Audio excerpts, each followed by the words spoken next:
On est bien ensemble. Radio Laser, sur le 95.9 FM et en DAB+. Bonjour à toutes et à tous, c'est Paolo et Nathan, vous êtes bien sur Radio Laser 95.9 FM. Bienvenue dans notre magazine du jour consacré à l'écologie, parlons développement durable. Si vous êtes un écolo pur et dur et que vous habitez dans la région, restez à l'antenne car on va faire un petit tour des actualités relatives à l'environnement et un petit tour des initiatives et projets éco-responsables présents dans les alentours. Alors comme ça Nathan, c'est notre dernière émission. Et oui, c'est notre dernier magazine de l'été malheureusement, mais ne vous inquiétez pas, pour cette dernière, on vous a proposé des reportages et interviews aux petits oignons sur différentes démarches éco-responsables. Il y aura également un micro-trottoir réalisé dans les rues rennaises pour découvrir le ressenti des habitants par rapport au réchauffement climatique et ses conséquences récentes. De quoi parle-t-on quand on parle de démarche éco-responsable ? La notion d'éco-responsabilité consiste en l'adoption de gestes permettant de limiter l'empreinte écologique et son impact environnemental. Cette attitude peut être adoptée par les personnes physiques, mais aussi les entreprises et organismes. On rappelle que nos magazines d'été consacrés aux initiatives locales sont également diffusés en podcast sur le site de Radio Laser, mais aussi sur les plateformes de streaming et nos 2 rayons de soleil. La culture rennaise sous toutes ses formes et l'arène sportive sont déjà disponibles. Et en parlant de soleil, tu n'as pas une interview à nous proposer au sujet d'une entreprise citoyenne de production d'énergie solaire ? Ah, mais là, tu me coupes l'arbre sous le pied. En effet, j'ai interviewé Michel Janssens, chargé de mission technique au sein de la coopérative Sirène, citoyenne rennaise de l'énergie renouvelable. Le territoire parle. Vous, c'est nous. Radio Laser, prenez la parole. Bonjour Michel Janssens. Bonjour. Donc vous êtes chargé de mission technique dans la coopérative rennaise de l'énergie sous l'acronyme de Sirène. Donc vous participez depuis plusieurs années au développement des énergies citoyennes sur le territoire rennais. Et nous allons parler de la Sirène, de son histoire et de ses projets locaux. Pour commencer, pouvez-vous nous raconter comment la Sirène est née en 2019 et quels besoins écologiques et locaux ont motivé sa création ? Alors, l'initiative, elle est partie en 2017 par la création d'une association, Énergie du Pays de Rennes, qu'on a créée sur Rennes et sur l'ensemble du bassin rennais. Elle est née suite à un budget participatif de la ville de Rennes. On avait proposé un projet d'équiper une centrale solaire sur une des écoles sud de Rennes.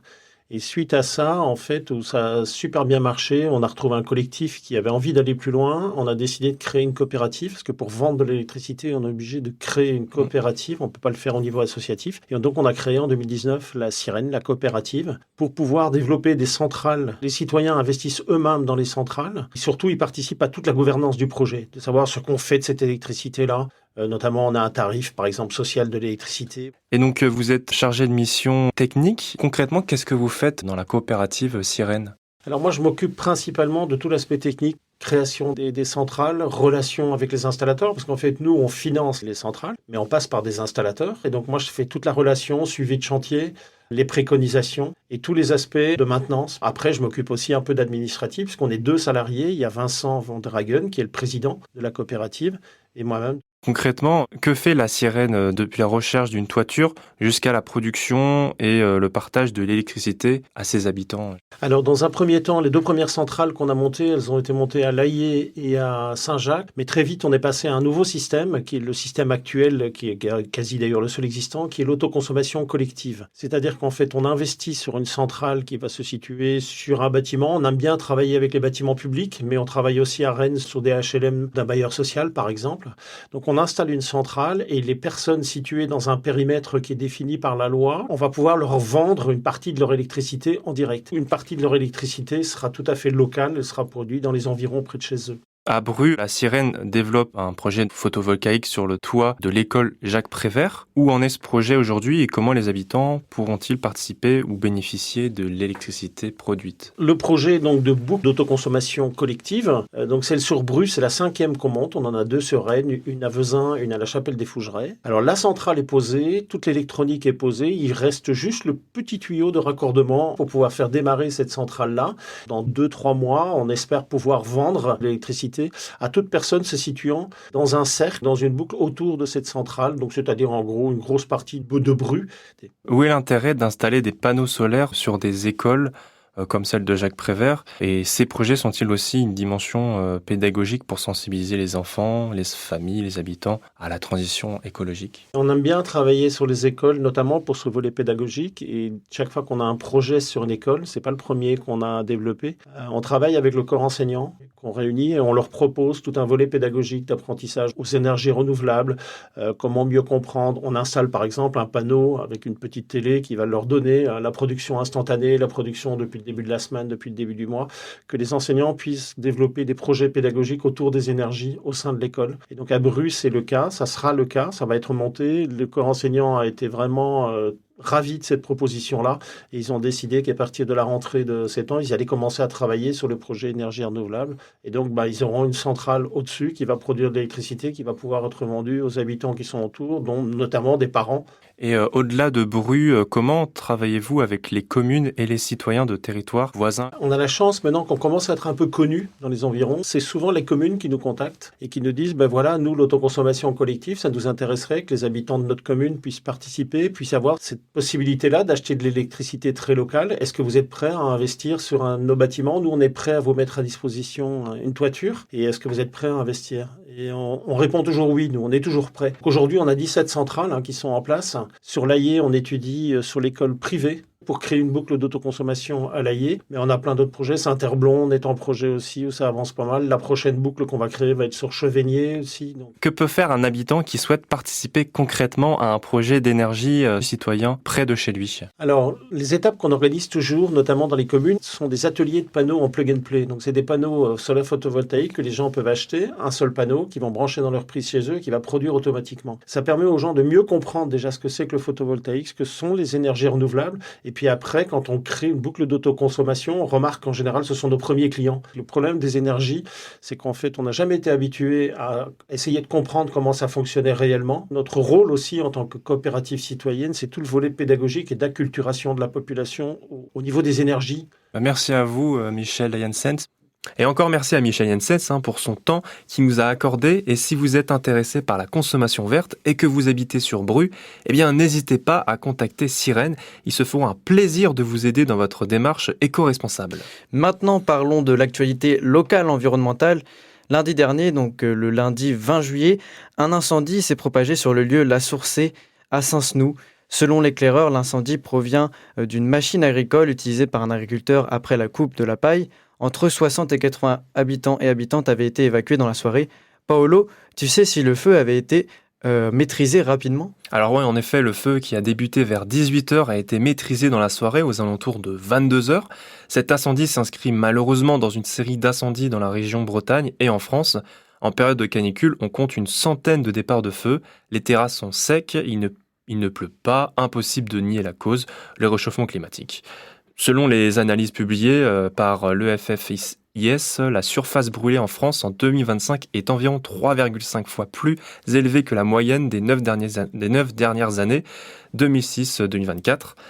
Et en 2025, environ 37 000 hectares brûlés sur l'entièreté de l'année. En 2026, à la mi-juillet, on était déjà à 45 000. Comme quoi, il n'y a plus besoin de faire des comparaisons avec des chiffres très anciens pour voir l'ampleur du réchauffement climatique. On note une nette accélération. Merci Nathan, et est-ce que ce serait pas le moment de la pause musicale? On en a bien besoin après ces informations angoissantes. On va s'évader avec nostalgie en écoutant un classique du groupe de pop-rock Coldplay, I'm for the Weekend, sorti en 2015.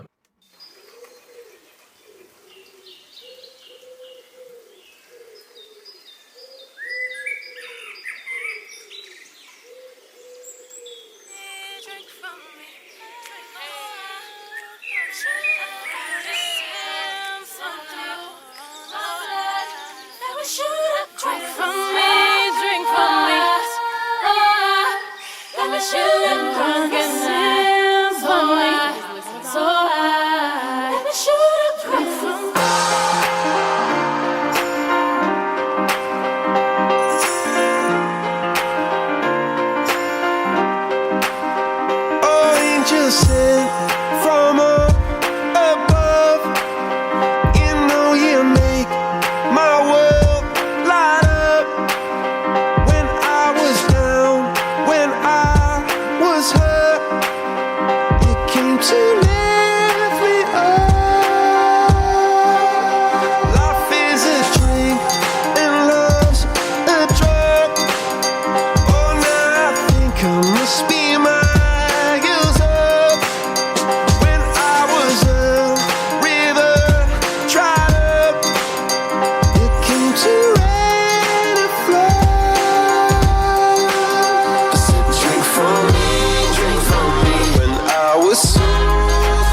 angel sent from up above.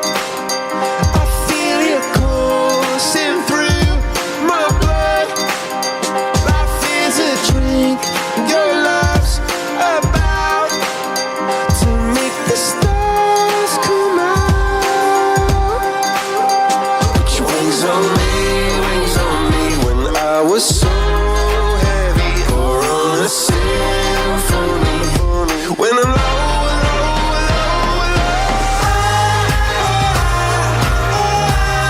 I'm feeling drunk and high, so high, so high.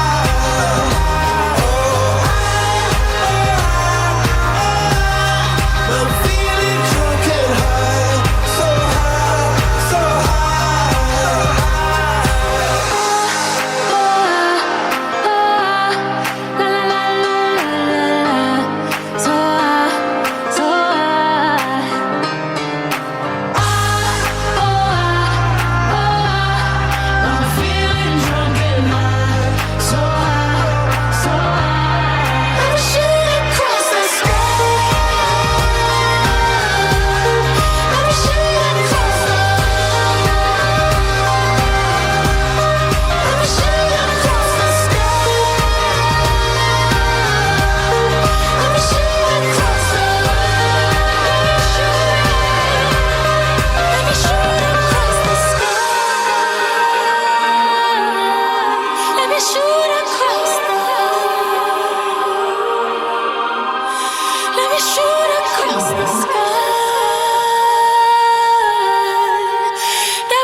Vous êtes toujours sur Radio Laser 95.9 FM. Vous venez d'écouter le titre I'm for the Weekend de Coldplay, sorti en 2015.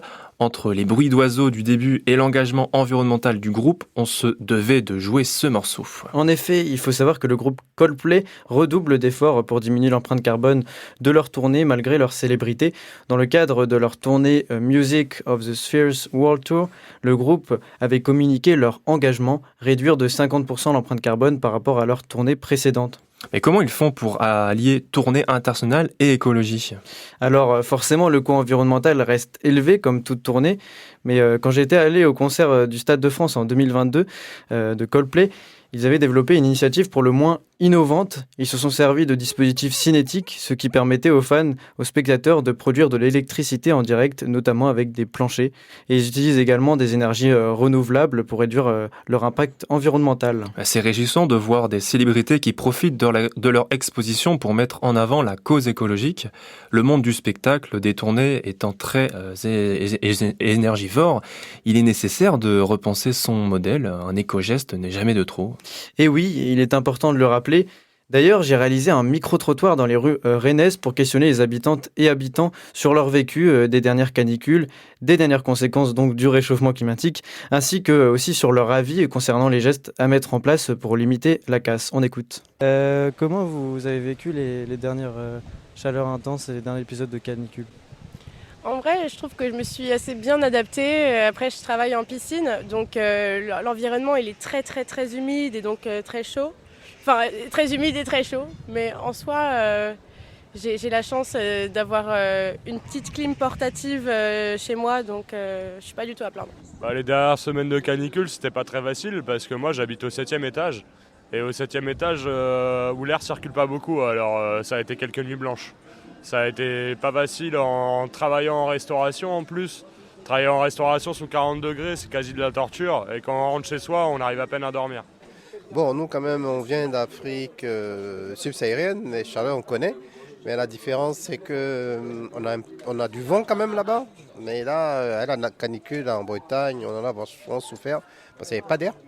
Et puis bon, on a essayé de faire comme tout le monde, donc laisser les volets baisser, etc. Essayer de se rafraîchir, de boire de l'eau, voilà.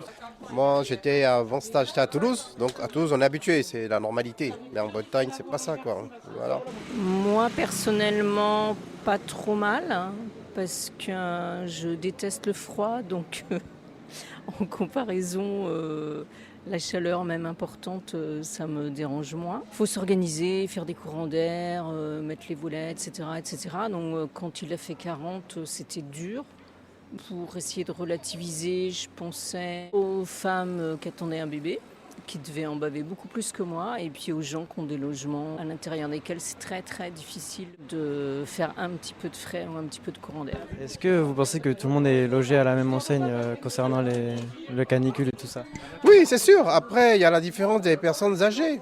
Après, il y a une autre différence aussi. Il y a ceux qui ont quand même les appartements climatisés et tout ça. Bon, c'est sûr. Bon, c'est sûr que quand on a la clim chez soi, bon, ça passe un peu mieux. La maison, elle est climatisée, la voiture, elle est climatisée. Ceux qui ont la chance de travailler dans les bureaux, c'est climatisé. Mais voilà.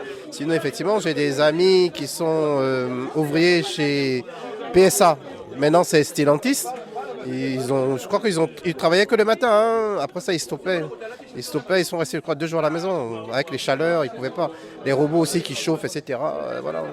Non, mais absolument pas. Absolument pas. Avoir une climatisation, même avoir de l'ombre, moi, j'ai la chance d'être dans un coin relativement en campagne, donc c'est plus frais, quoi. Donc on n'a pas tous cette chance-là. Non, on n'est absolument pas égaux vis-à-vis de la canicule, c'est sûr. J'en pense que si on était tous dans le même bateau, il n'y aurait pas 60 personnes qui sont mortes depuis la canicule à cause de la chaleur. Je pense principalement aux travailleurs sur les chantiers ou ceux qui effectivement vivent sous les toits. Les petits gestes individuels comptent toujours ou ils restent impuissants? Moi, je dirais à dire non. Parce que quand on regarde la pollution et l'impact qu'a la population sur le réchauffement climatique, on se rend vite compte qu'en fait c'est quelques pourcents, quoi. On est sur un 9% il me semble. Et tout le reste, effectivement, c'est des choses sur lesquelles on n'a pas la main. Donc pour la bonne moralité, peut-être les gestes du quotidien, ok.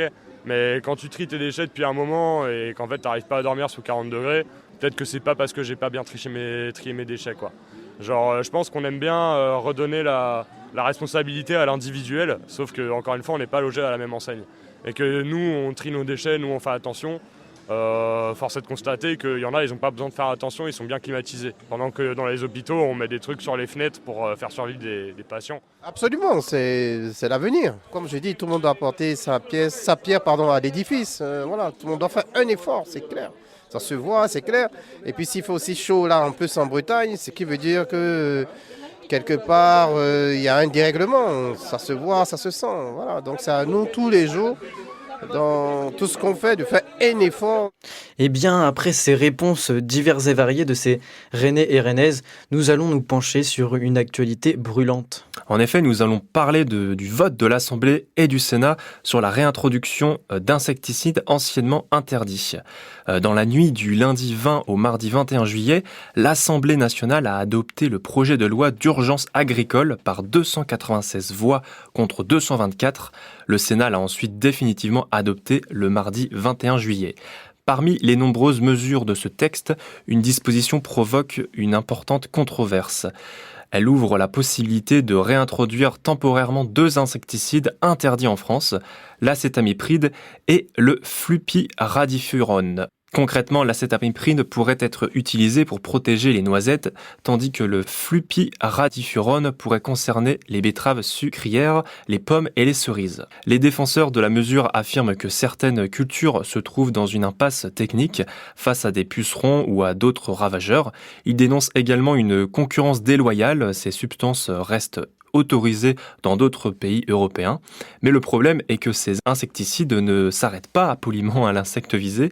Le Conseil d'État relève des incidents possibles sur la biodiversité, la qualité des sols et de l'eau, ainsi que des risques pour la santé humaine. Il souligne aussi que les pulvérisations peuvent dériver vers les passerelles voisines et les écosystèmes, tandis que les substances utilisées par les semences peuvent persister ou migrer dans les sols et les milieux aquatiques.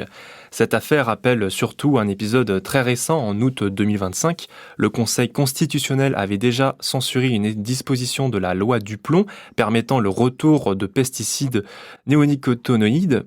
La controverse est même devenue une crise politique et la ministre de la Transition écologique Monique Barbu a présenté sa démission après le vote dénonçant un nouveau recul environnemental. Le président Emmanuel Macron l'a refusé et la ministre a finalement décidé de rester au gouvernement. Alors faut-il choisir entre les agriculteurs et les pollinisateurs ? Poser la question ainsi est probablement une erreur. Les agriculteurs ont besoin de protéger leur culture et de vivre de leur travail. Mais ils ont aussi besoin de sols fertiles, d'eau propre et d'insectes pollinisateurs. Une dérogation peut répondre à une urgence. Elle ne peut pas devenir une politique agricole permanente. Le véritable enjeu est donc de financer les alternatives, d'accompagner les filières en difficulté et d'éviter que chaque crise nous ramène vers des produits que nous avions précisément interdits en raison de leurs effets environnementaux. Parce qu'à force de traiter uniquement les symptômes, on risque de rendre le remède aussi préoccupant que le problème. Après cette chronique, Paolo, on mérite un peu d'espoir, non ? Bah justement, tu t'es rendu à la ferme de Quincé pour la nuit de la biodiversité du 22 juillet, c'est bien ça ? Oui, là-bas, une ferme sans insecticides. Au contraire, la biodiversité, on la laisse tranquille et on l'observe. C'était l'objectif de cette soirée organisée par la ferme de Quincé, lieu issu d'un projet collectif visant à réunir culture et agriculture. Entrée libre pour cette soirée d'exploration des amphibiens et insectes nocturnes. On a hâte d'en savoir plus, on écoute. Le territoire parle. Vous, c'est nous. Radio Laser, prenez la parole. Vous connaissez la ferme de Quincé à Rennes ? En tout cas, quand vous entendez le mot ferme, j'imagine que vous dites que ce serait très excentré de Rennes et que ça ne ferait pas vraiment partie de la ville de Rennes. Pourtant, on entend bien le bruit de la route, des voitures, et juste à côté de la ferme, il y a donc un espace urbain. Donc c'est ici un endroit où on peut retrouver un peu de bout de campagne dans cet espace urbain rennais. Donc ce soir, on est à la ferme de Quincé pour la nuit de la biodiversité. Donc la ferme de Quincé, c'est où ? C'est au lieu-dit du Haut-Quincé. Et on peut lire notamment sur la communication, notamment du site, que la ferme de Quincé est un lieu agricole, culturel et de vie de quartier où s'entremêle une ferme maraîchère bio, un endroit pour boire et manger local, un terrain de jeu pour tous les âges et plus encore. Je suis avec Caroline Boudéenne qui travaille ici à la ferme de Quincé. Donc ici, vous organisez des événements chaque semaine. Ça fait beaucoup de choses qui montrent que ce lieu est plein de vie. Mais du coup, pour vous, qui travaillez là-bas depuis un moment, c'est quoi véritablement la ferme de Quincé ? Pour moi, c'est un lieu de vie où justement plein d'activités différentes s'entrecroisent et du coup plein de personnes différentes viennent y trouver des choses différentes. De la fête, un temps calme, un jardin pour certains, un endroit où donner des coups de main et où rencontrer du monde. Voilà, il y a un petit peu de tout et c'est ça qui est chouette. Le programme de la soirée, exploration des insectes nocturnes, des papillons de nuit, mais également des amphibiens, grenouilles et tritons, en compagnie de 3 passionnés qui viennent nous évoquer les différentes spécificités des espèces, notamment les espèces que l'on retrouve autour de la ferme de Quincé, dans la soirée des ateliers autour de ces espèces et également une marche nocturne pour aller voir les tritons et les grenouilles présents et aussi les papillons de nuit que l'on retrouve à la tombée de la nuit. Les papillons de nuit et papillons de jour, c'est pas des groupes en fait de la classification. Il n'y a pas de tiroir en fait dans la classification scientifique qui correspond à papillon de nuit et papillon de jour. Et ce qui fait que dans les familles qu'on dit normalement papillons de nuit, il y a des espèces qui volent de jour. Et par exemple ces petits sphinx là, tous ceux-là, ils sont diurnes. Si on appuie dessus, il y a du liquide blanc qui va sortir et ce liquide blanc, c'est du venin. C'est une protéine qui est irritante, qui n'est pas dangereuse. Genre on pourrait en manger techniquement, ça va pas nous tuer. Je ne conseille pas de le faire. C'est une protéine, de toute façon on va la digérer donc c'est pas un problème. Mais c'est pas très agréable. Je pense que ça doit avoir un goût pas très agréable. C'est pour ça d'ailleurs que les prédateurs qui les récupèrent, ils vont mordre sur la glande à venin, où il va libérer son venin, et ils vont recracher parce que c'est dégueu. Je sais pas si c'est plus acide ou amer, mais j'ai pas envie de tester. Alors, pour la science Ouais, pour la science on fait plein de choses, mais ces trucs-là je les laisse aux autres. Donc on est avec Lia et Angèle qui sont 2 des passionnés de biodiversité qui nous parlent aujourd'hui des espèces présentes autour de la ferme de Quincé, des amphibiens. Est-ce que vous êtes habitués de venir parler des animaux qui vous passionnent à un public comme ce soir ? Moi j'ai déjà fait du coup avec la ferme de Quincé depuis que j'ai commencé mon service civique. J'ai fait quelques animations autour des insectes notamment. Moi j'ai plus l'habitude, parce que j'ai déjà fait ça plusieurs fois avant, avec des groupes surtout d'adultes, mais c'était plus sur les reptiles que sur les amphibiens, et ça va, j'ai plutôt l'habitude maintenant. Pourquoi choisir la ferme de Quincé ce soir pour en parler ? Du coup c'est moi qui ai lancé un peu le projet de faire des mercredis biodiversité, parce que je trouve que c'est important, on est un lieu naturel entre guillemets, un peu coincé dans la ville, et les gens se doutent pas forcément de ce qu'il y a autour d'eux, et notamment ce qu'il y a la nuit, parce que la plupart des gens dorment, donc je trouvais que c'était intéressant de faire des animations autour de la faune de nuit. Et puis à Quincé, c'est assez adapté vu qu'on a pas mal de nature et de biodiversité sur la ferme. Du coup là, on a la fin du ruisseau. C'est plutôt là qu'on va retrouver les amphibiens qui sont moins dans les eaux vives. Et du coup là, c'est une eau un peu plus stagnante. Lumière, je veux bien que vous vous rapprochiez.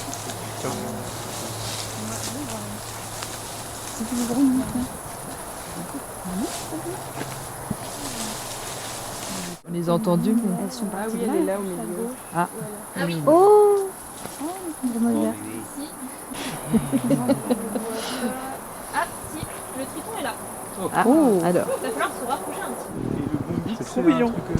Connu aussi. Tout poilu. Bombix du chêne. Il est jaune, c'est un Bombix. Ouais, T'as en des fait, crêtes. sous les ailes, c'est Il y a des crêtes. Peut-être tu dois mettre le flash, tu veux le voir pas. Je peux t'éclairer aussi. Oui, je veux bien, tu peux. Voilà, on suit. Oh, le pauvre, ouais, il est tout. Ouais. Pourquoi il m'a fait un bizarre? Un crabe, je crois, il est trop là. Bah, ils ont des fourmis, hein. Non.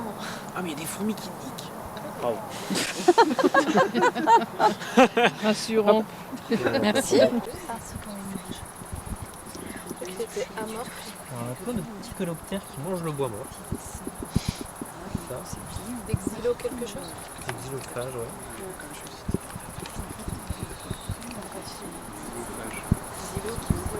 Qu'est-ce que c'est ce... Parce que devant toi, il y en a un noir et blanc. Là. Oui, là, oui. Et puis l'autre un peu plus Alors, loin. ouais, bah. Ah, Quoi? Ah oui, ça en va. Attends, comment ça fait qu'il soit Il est à blanc, lui? l'extérieur. Il est à l'extérieur ou à l'intérieur?